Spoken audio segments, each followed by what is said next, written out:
The arrival of Zyla. It was a quiet night at the outskirts of Cedar Valley, a small town surrounded by endless forests.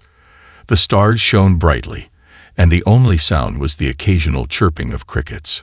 Dr. Amelia Carter, a brilliant scientist known for her curiosity about extraterrestrial life, was sitting on her porch, sipping a warm cup of tea.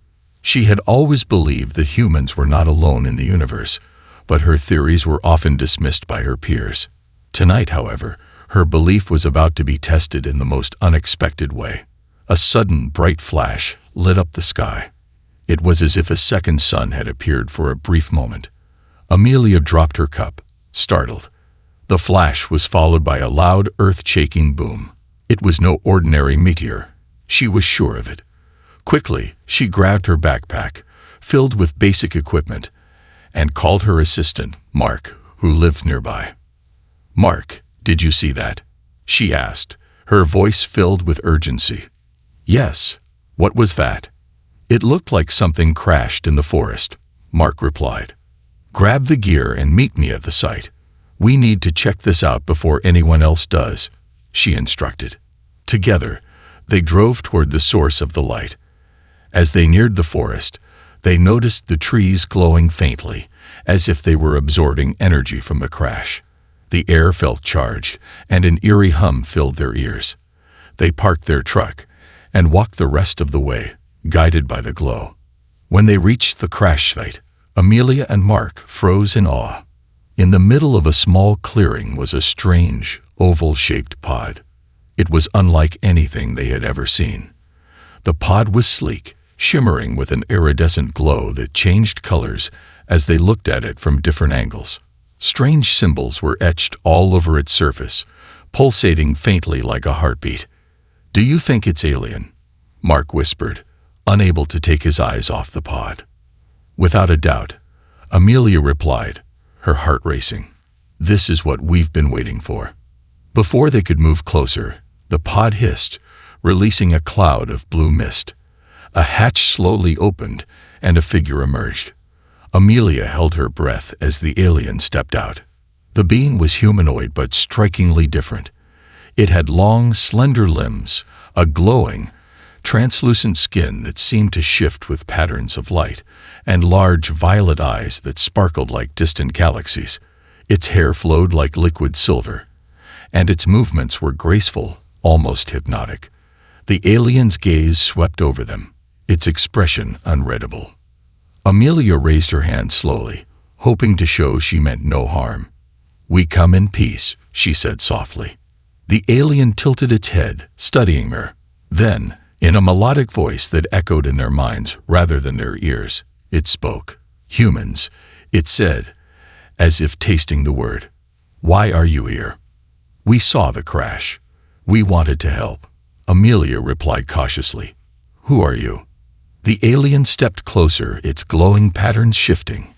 "I am Zyla, from Xerix," it said. "My ship was damaged while traveling through your atmosphere. I landed here to repair it." As Zyla spoke, Mark's gaze drifted downward, curious about the alien's glowing body. Suddenly, Zyla stiffened, its glowing patterns flaring brightly. Its tone changed, sharp and defensive. "Why are you looking between my legs? That's private. Or are you expecting a kiss?" Mark's face turned red with embarrassment. "I wasn't. I didn't mean to," he stammered, looking away. Amelia quickly intervened. "We're sorry, Zyla. We didn't mean to offend you. We're just curious about your physiology." Zyla relaxed slightly, though its glowing patterns remained brighter than before. "Curiosity can be dangerous," it said. "There are places you do not look without permission." Amelia nodded, understanding the alien's discomfort. "We'll respect your boundaries. But please, let us help you. If your ship is damaged, we have tools and resources that might assist you." Zyla hesitated, its violet eyes scanning Amelia's face. Finally, it nodded. "Very well. But I must warn you, my presence here is not safe for your planet. If I cannot repair my ship soon, there will be consequences." "What kind of consequences?" Amelia asked, her heart sinking. Zyla didn't answer. Instead, it walked toward its pod and began examining its controls. The glowing symbols dimmed slightly, and Zyla muttered something in its language, frustration evident in its tone. Amelia and Mark exchanged a worried glance. Whatever Zyla's warning meant, it was clear they didn't have much time. As they set up their equipment to assist Zyla, Amelia couldn't shake the feeling that this encounter was just the beginning of something much bigger. The alien's cryptic words and mysterious presence left her with more questions than answers. What kind of danger did Zyla's arrival bring? And why did she feel like their world was about to change forever? Little did they know, Zyla's arrival would test not only their understanding of the universe, but also humanity's ability to survive what was coming next. Misunderstandings and secrets. Zyla sat cross-legged on a rock near the glowing pod, her shimmering patterns pulsating faintly. Dr. Amelia Carter stood a few feet away, her mind racing. It had only been a few hours since Zyla's arrival, yet the alien's cryptic warning and guarded demeanor weighed heavily on her. Mark, still flustered from Zyla's earlier comment, busied himself examining the surrounding area, avoiding eye contact with the alien entirely. Zyla, Amelia began, carefully choosing her words. You mentioned consequences if your ship isn't repaired. What did you mean by that? Zyla's glowing patterns brightened briefly, a clear sign of her unease. Your curiosity is relentless, human, she replied, her melodic voice laced with frustration. I have already shared more than I should. More than you should, Amelia pressed, stepping closer. You landed on our planet. If there's a danger, we deserve to know. Zyla's violet eyes locked onto Amelia's, the intensity of her gaze making the scientist pause. My kind does not trust easily, Zyla said, her tone softening slightly. On Xerix, curiosity like yours is seen as a threat. Knowledge is power, and power is dangerous. Amelia's brow furrowed. We're not trying to harm you, Zyla. We're trying to help. Help, Zyla repeated, as if testing the word. She looked down at her glowing limbs. You cannot even understand what you are seeing. To your kind, I am an enigma, a puzzle to solve, yet you do not realize that your questions could unravel more than you are prepared for. Before Amelia could respond, Mark called out, his voice shaky. Dr. Carter, there's something you need to see. She hurried over to where Mark stood, a few feet from Zyla's pod. The ground was covered in faint, glowing symbols, similar to those on the pod itself. They seemed to pulse in rhythm with Zyla's patterns, as if alive. What is this? Amelia asked, crouching down for a closer look. Mark shrugged, his face pale. I don't know. They weren't here before. It's like the ground is reacting to her. Zyla approached, her movements as fluid as water. It is not the ground, she said. It is my crystal. Your crystal? Amelia echoed, confused. Zyla sighed, her glowing patterns dimming slightly. The energy you see around you is my life force. It is stored within a crystal embedded in my body. It is sacred to my kind, a symbol of life, strength, and connection. Amelia nodded slowly, understanding the alien's earlier outburst. And when Mark looked at it, he was staring at the core of my existence. Zyla interrupted, her voice sharp. To my people, such an act is deeply invasive. It is as if you were to bare your soul to a stranger without consent. Mark's face turned bright red. I didn't know. I swear, I wasn't trying to. Enough, Zyla said, raising a hand. I believe your ignorance, but understand this.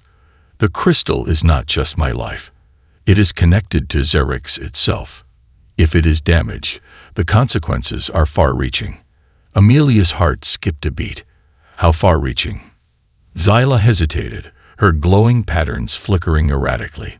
The crystal transmits my energy to Xerix, maintaining my connection to my people. If it becomes unstable, they will sense my distress. They will think I am under attack. Amelia's stomach sank, And what will they do? Sila's voice grew cold. They will come for me. And if they believe your kind is a threat, they will destroy you. Silence fell over the group as the weight of Sila's words sank in. Mark looked at Amelia, his eyes wide with fear. What do we do? Amelia took a deep breath, forcing herself to stay calm. We fixed the crystal. Sila, if you let us examine it, maybe we can. No, Sila said firmly. Your tools are primitive. You will only make it worse. Then what do you suggest? Amelia shot back, frustration creeping into her voice. If you don't trust us, how are we supposed to help you? Sila's gaze softened slightly. There is one way, she said, her voice barely above a whisper. But it is dangerous. Dangerous how? Amelia asked. I can temporarily stabilize the crystal by absorbing energy from my surroundings. Sila explained. But doing so will draw attention. My people will detect the surge and send a scout to investigate. Once they arrive, it will be up to you to convince them that I am safe. Amelia exchanged a nervous glance with Mark. Convince them? How? We don't even know how to communicate with them. Sila's patterns brightened, a sign of her resolve. I will help you prepare. But know this, if you fail, there will be no second chance. The weight of Sila's words hung heavy in the air. Amelia felt a surge of determination. Whatever it took, she would protect Earth and uncover the truth about Sila and her people. As the night deepened, the glowing symbols around them grew brighter, casting an otherworldly light over the clearing. Amelia couldn't shake the feeling that this was only the beginning of something far bigger than any of them could imagine. The alien anatomy mystery. The tension in the air was palpable as Dr. Amelia Carter paced back and forth in the makeshift camp they had set up near Sila's crash site. Mark was busy unpacking equipment while Sila stood by her damaged pod, her glowing patterns flickering irregularly. A sign, Amelia realized, of her worsening condition. The alien's earlier warnings about her crystal and its connection to her people echoed in Amelia's mind, amplifying the urgency of the situation. Sila, Amelia began, breaking the silence. We need to understand what's happening to you. If your crystal is unstable, we need to know exactly how it works. We can't help you if you don't let us try. Sila turned to face her, her luminous eyes narrowing slightly. Your curiosity is admirable, human, but it is also reckless. The crystal is not a machine you can study. It is alive, a part of me. You would not ask your own kind to expose their beating heart for examination. Amelia frowned, trying to tread carefully. I understand that it's personal, but if we don't do something, your crystal might fail entirely. You said it yourself. If that happens, Earth could be in danger. Sila's glowing patterns flared brightly for a moment, a sign of her frustration. You assume your understanding of life and energy applies to mine. It does not. The crystal is more than a vital organ. It is everything. My mind, my strength, my connection to Xerix. Without it, I am nothing. Mark, who had been quietly listening, finally spoke up. But it's damage, right? Can't you at least tell us how it works? Maybe there's something here on Earth that can help. Sila hesitated, her gaze shifting to the glowing symbols on the ground. Finally, she sighed, the light in her patterns dimming slightly. You truly do not understand, she said softly. The crystal is not damaged in the way you think. It is incomplete. Amelia's eyebrows shot up. Incomplete. What do you mean? Sila stepped closer, her movements as fluid as ever despite her obvious distress. When I left Xerix, my crystal was whole. But during my journey, it was fractured. A piece of it lost in the void of space. What remains is unstable, unable to function as it should. Amelia exchanged a worried glance with Mark. If part of it is missing, how can we fix it? There is a way, Sila admitted reluctantly. On Xerix, we have the ability to regrow a fractured crystal by using the energy of another being. But here, on your planet, I do not know if such a process is possible. Amelia's mind raced. Another being? You mean, you would need to take energy from someone else? Zyla nodded slowly. Yes, it is a dangerous process, one that could harm the donor if not done carefully. But without it, I will not survive. Mark took an uneasy step back, his face pale. Wait, so you're saying you need to drain someone's life force to fix your crystal? Zyla's glowing patterns flared again, this time with anger. Do not twist my words, human. I do not drain life force. The process is one of balance, a mutual exchange of energy. But your kind's physiology is untested. I cannot guarantee your safety. Amelia crossed her arms, her expression resolute. We'll figure it out. There has to be a way to stabilize your crystal without putting anyone at risk.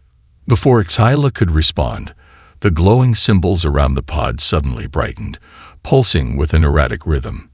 Zyla froze, her eyes widening in alarm. No, she murmured. It is too soon. What's happening? Amelia asked, her voice tense. The scout, Zyla said, her voice barely above a whisper. My people have detected my distress. They are coming. Mark's panic was immediate. Wait, what? You mean they're already on their way? I thought we had more time. Zyla shook her head, her glowing patterns flickering wildly. The energy surge from my crystal must have been stronger than I realized. The scout will arrive soon to assess the situation. If they perceive any threat to me, they will not hesitate to act. Amelia's mind raced. How soon is soon? Hours, perhaps less. Zyla replied grimly. Amelia turned to Mark. We need to work fast. If we can stabilize her crystal before the scout arrives, maybe we can convince them that everything is under control. Mark nodded, though his hands were trembling. But how? We don't even know where to start. Zyla stepped forward, her tone firm despite her obvious distress. I will guide you. But you must understand, this is not just about repairing the crystal. It is about proving your intentions to my people. If they sense hostility or deception, they will destroy you. Amelia nodded, determination blazing in her eyes. We won't give them a reason to see us as a threat. But you have to trust us. Zyla, we're in this together. Zyla studied her for a long moment, then finally nodded. Very well, Dr. Carter. Let us begin. As the three of them set to work, the glowing symbols around the pod pulsed in a steady rhythm, a silent reminder of the ticking clock they faced. Somewhere out in space, the Xeric scout was already on its way, and the fate of humanity hung in the balance. The Xeric's warning. The stillness of the forest was broken by the faint hum of energy resonating from Zyla's pod. The glowing symbols on the ground pulsed faster, their rhythm chaotic and uneven. It was clear something was changing, something far beyond what Amelia, Mark, or even Zyla could fully comprehend. Amelia Carter crouched by the alien pod, her brow furrowed in concentration as she studied the readings on her portable scanner. The device flickered and beeped erratically, overwhelmed by the sheer magnitude of the energy emanating from Zyla's crystal. Mark stood a few feet away, his nerves on edge as he kept glancing up at the night sky. Are you sure the scout hasn't already arrived? Mark asked, his voice trembling. Because if it has, we're sitting ducks out here. Zyla, standing a few paces away with her glowing patterns flickering like warning lights, shook her head. The scout is close, but not yet here. When it arrives, you will know. Mark didn't find that reassuring. Great, so we wait for the sky to light up and hope they don't vaporize us on sight. Amelia shot him a look. Panicking won't help. Mark, focus. We need to stabilize Zyla's crystal before the scout gets here. Zyla's violet eyes fixed on Amelia. You are assuming the scout will give you time to explain. My people are not known for their patience when it comes to perceived threats. Amelia stood up and faced Zyla directly. Then we need to show them we're not a threat. But to do that, we need your help. You said the crystal can be stabilized with energy from another being.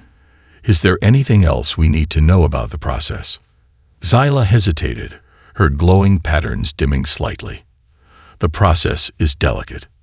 If the energy transfer is not balanced correctly, it could harm both the donor and myself.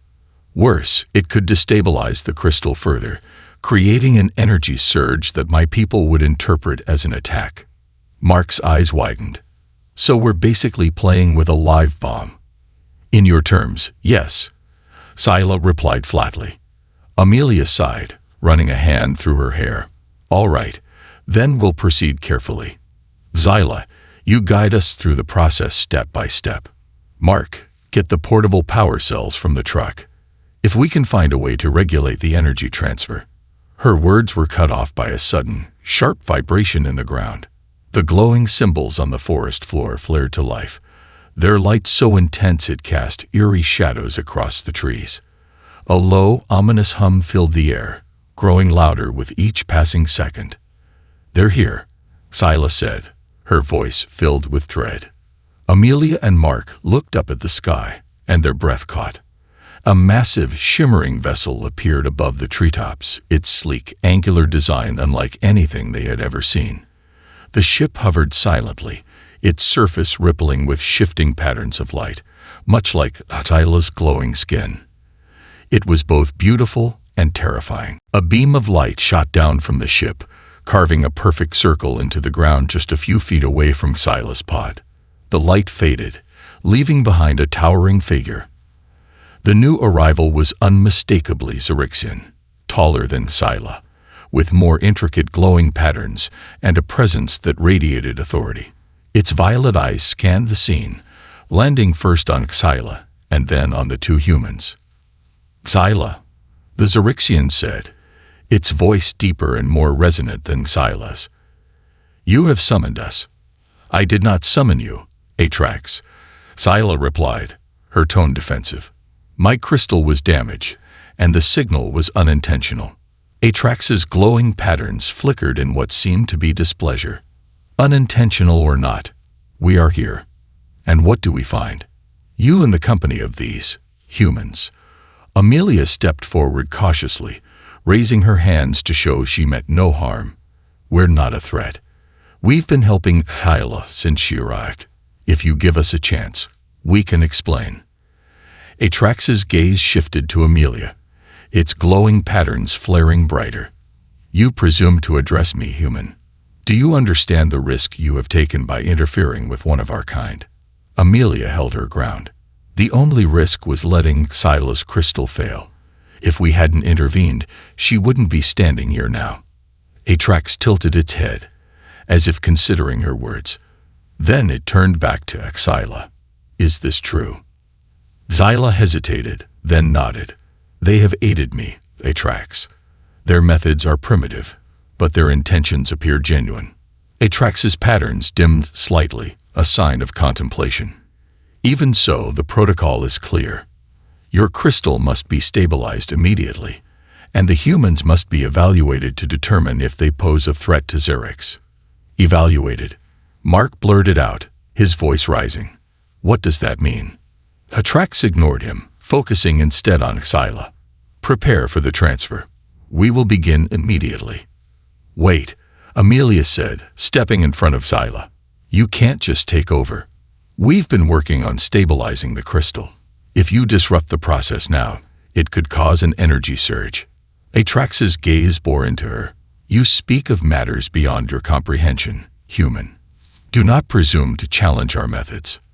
Amelia's jaw tightened, but she refused to back down. Then explain it to me. Help us understand what's at stake.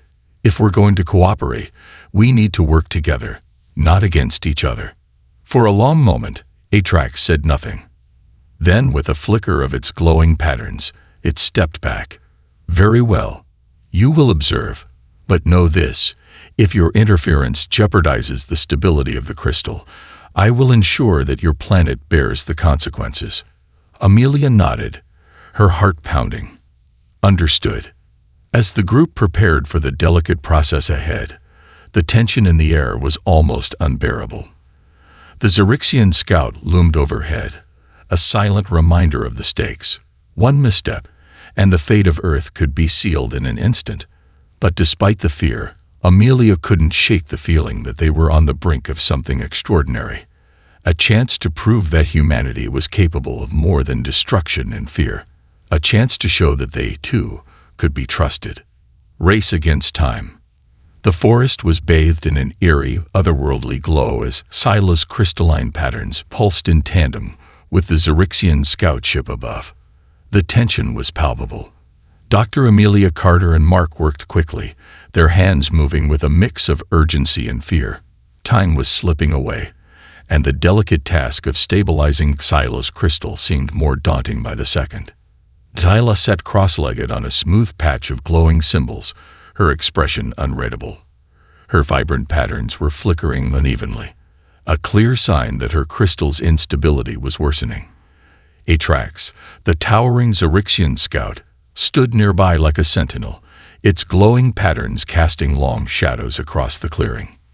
"We don't have much time," Tyla warned, her voice strained. "The crystal's energy levels are nearing critical. If they spike uncontrollably, the surge will be catastrophic."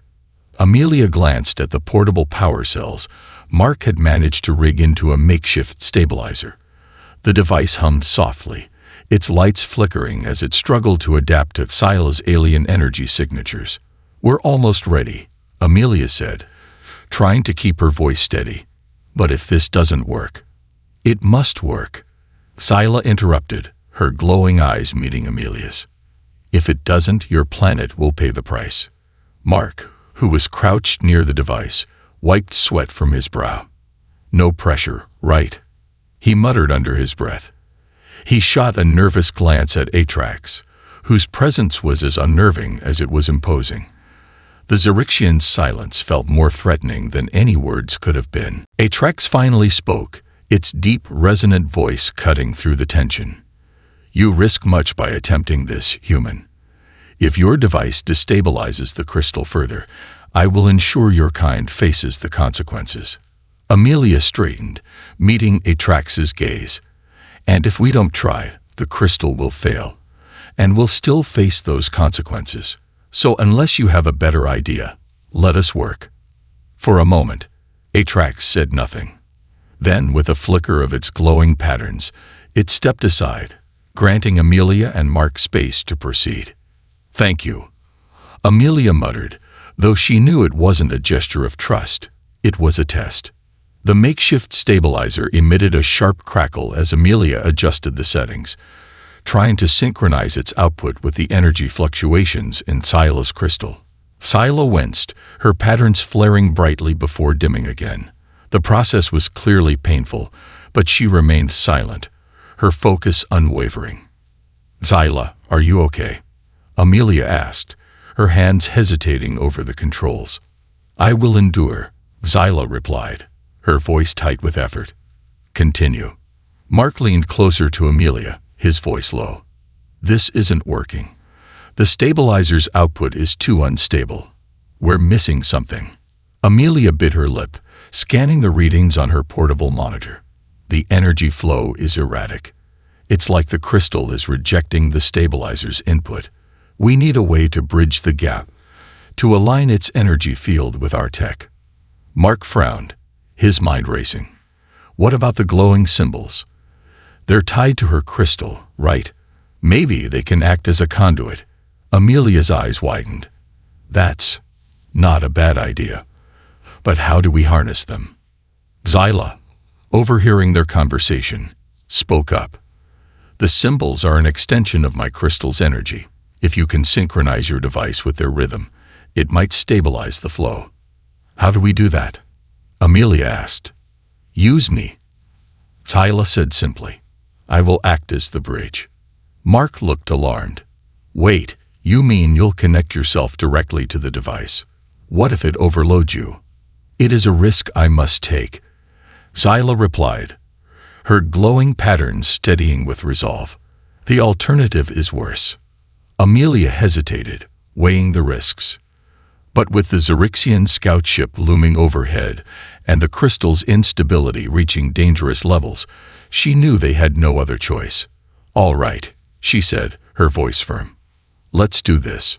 Mark worked quickly to reroute the stabilizer's output, connecting it to Scylla through a series of improvised electrodes. The glowing symbols on the ground began to pulse faster, their rhythms syncing with Scylla's patterns. The air crackled with energy, and the tension in the clearing grew almost unbearable. "Ready?"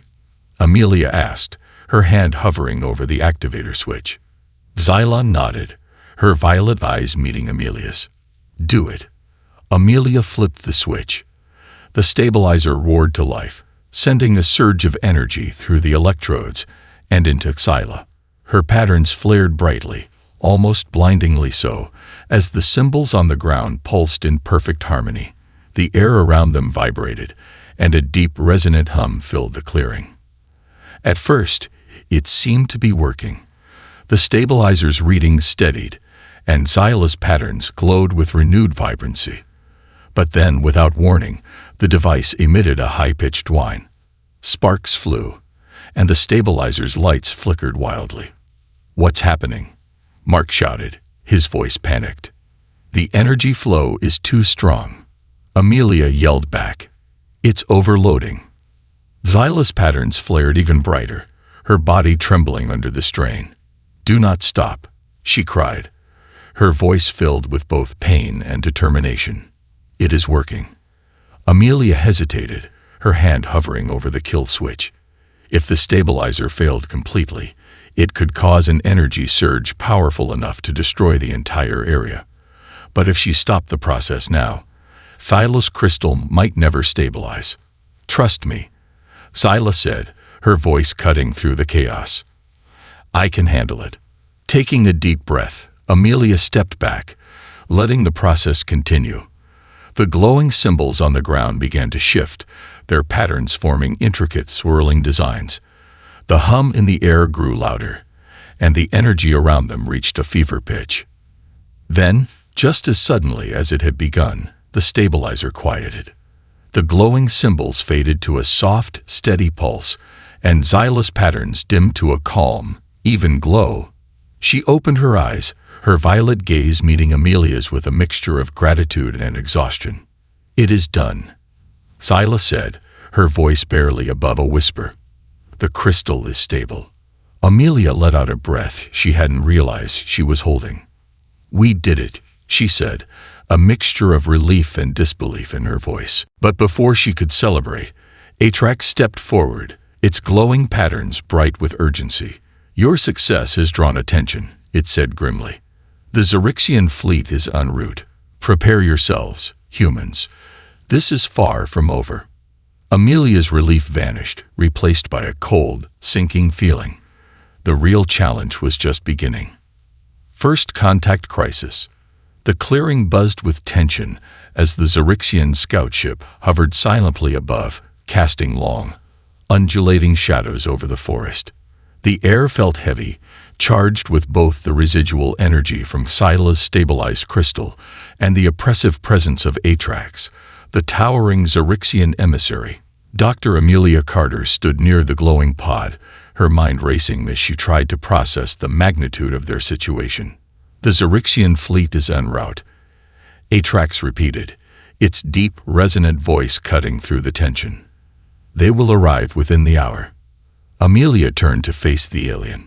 "What do they expect to find?" she asked, struggling to keep her voice steady. Atrax's glowing patterns flared in what appeared to be irritation.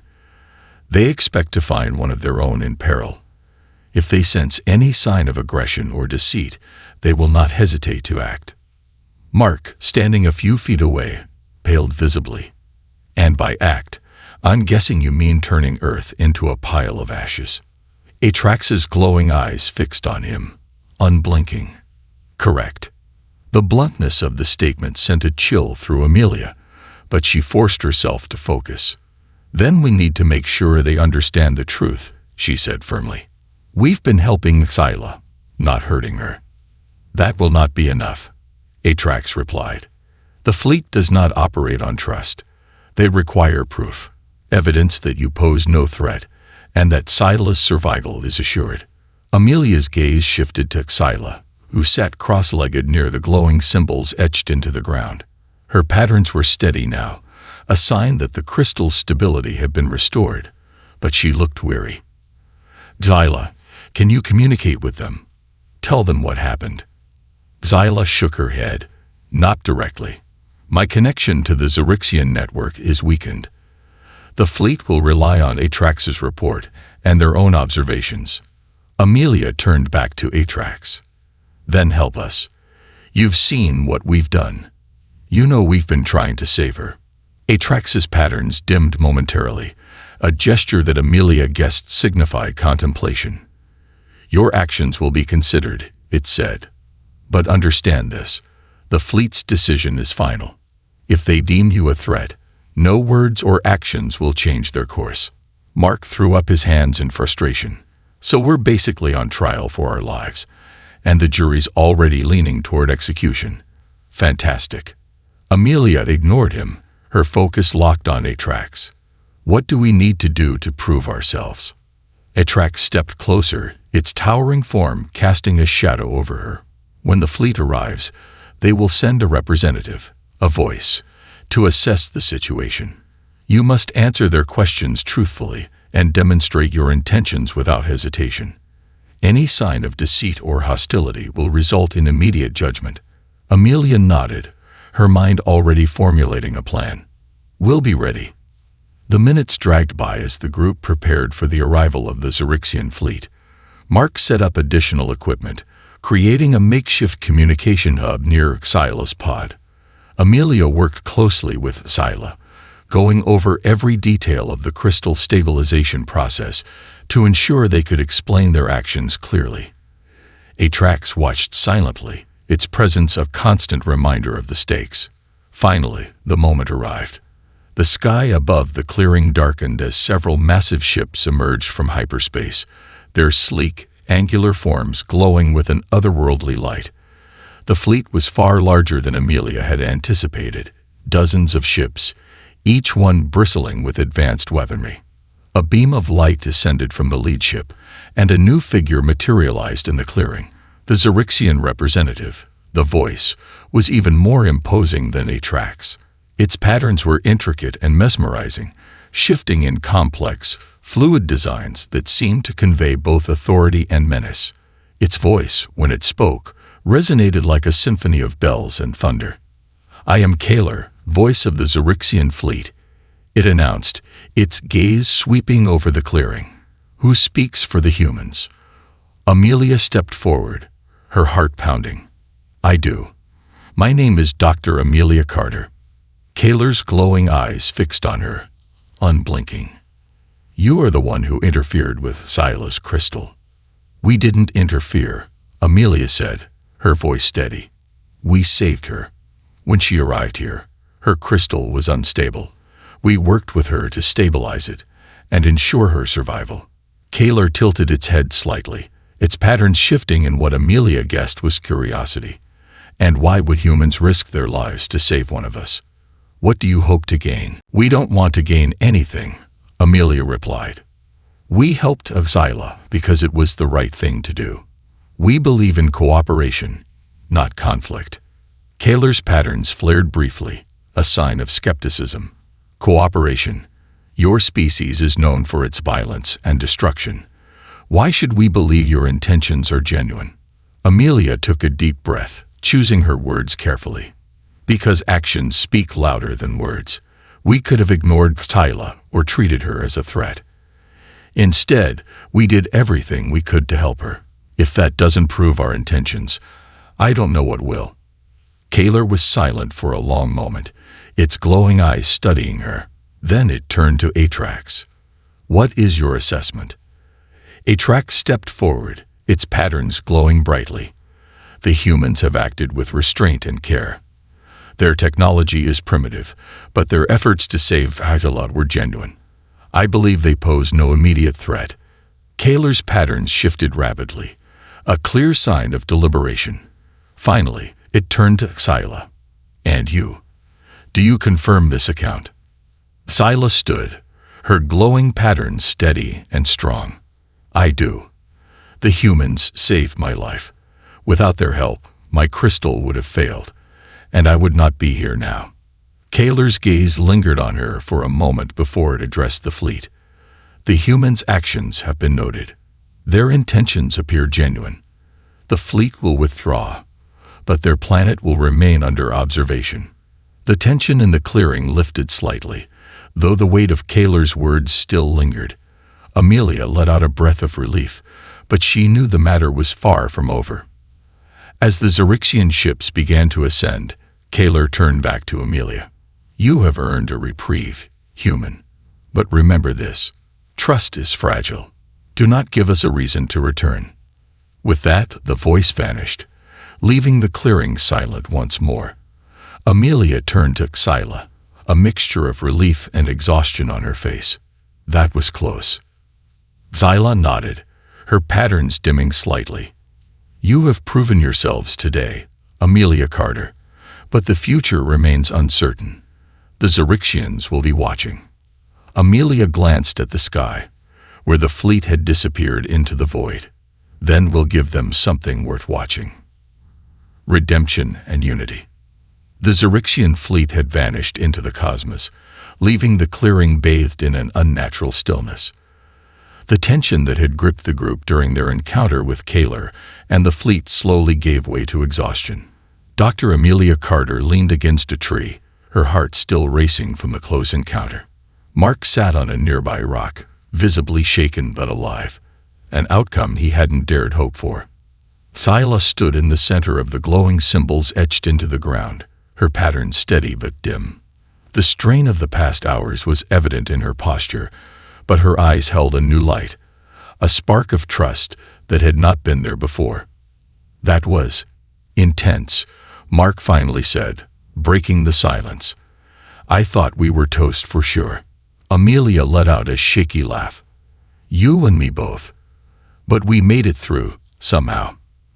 Xyla turned to face them, her movements slower now, more deliberate. You proved yourselves today, humans. Your actions spoke louder than your words, and for that, I am grateful. Amelia stepped forward, her expression serious. We did what we had to, Xyla. But this doesn't feel like a victory. Not yet. The Xerixians are still watching us, waiting for a reason to act. We can't let this be the end of the story. Xyla tilted her head, her glowing eyes studying Amelia. What do you mean? Amelia gestured to the now quiet forest. This was just one encounter, one moment where humans and Xerixians managed to work together. If we want to ensure peace between our species, we need to build on this. We need to establish real communication, real cooperation. Mark raised an eyebrow. You're talking about a full-on alliance with a species that almost wiped us out today. That's ambitious. Ambitious, yes, Amelia admitted, but necessary. We've proven we can help each other. Now we need to make sure that cooperation grows. Xyla's glowing patterns shifted subtly, reflecting her contemplation. Your words carry weight, Amelia Carter. On Xerix, trust is earned slowly, but you have taken the first step. I will return to my people and share what I have learned here. Perhaps in time, they will see the potential for unity. Amelia nodded, relief washing over her. That's all I ask. Let this be the start of something bigger than all of us. The next few hours were a whirlwind of activity as Xyla prepared to depart. Her pod, now partially repaired, pulsed with renewed energy. The glowing symbols on the ground faded gradually, their purpose fulfilled. Mark worked alongside Amelia to pack up their equipment, though his mind was clearly elsewhere. Do you really think this will work? He asked quietly. Humans and Xerixians working together. It feels like a long shot. It is, Amelia admitted, securing a scanner in her bag. But if we don't try, we'll never know. Humanity has made mistakes, sure, but I believe we're capable of more. Today proved that. Mark nodded, though doubt lingered in his expression. Let's hope the Xerixians see it that way. As dawn began to break, Xyla stood by her pod, her glowing patterns reflecting the soft light of the rising sun. She turned to face Amelia and Mark one last time, her expression unreadable. "You have my thanks, humans," she said. "Your actions today have saved my life and prevented unnecessary destruction. I will not forget." Amelia stepped forward, offering a small smile. "Neither will we, Xyla. You've given us a chance to prove ourselves. We won't waste it." Xyla inclined her head, a gesture of respect. "May your kind continue to grow and learn. And may this be the beginning of something greater." With that, Xyla entered her pod. The door closed with a soft hiss, and the glowing symbols on its surface brightened. Moments later, the pod rose silently into the air, its iridescent surface reflecting the colors of the dawn. It hovered for a brief moment, then shot into the sky, disappearing into the vast expanse of space. For a long time, Amelia and Mark stood in silence, staring at the empty sky. The events of the past days felt almost surreal, like a dream they could barely believe had happened. "So," Mark said finally, breaking the silence, "what now?" Amelia turned to him, a determined gleam in her eyes. "Now, we prepare. We don't know when, or if, the Xerixians will return, but when they do, we need to be ready. Ready to show them that humanity is more than just what they fear." Mark smirked, though his expression held a trace of admiration. "You're not giving up, are you?" "Never," Amelia said with a small laugh. "We've come too far to stop now." As they began packing up the last of their equipment, the first rays of sunlight illuminated the clearing, casting away the shadows of the night. The forest seemed to hum with renewed life, as if the earth itself was acknowledging the significance of what had just transpired. This was not the end of the story. It was the beginning of something far greater, an opportunity to bridge the gap between two worlds and build a future defined not by fear, but by hope. And for Amelia Carter, that was a future worth fighting for.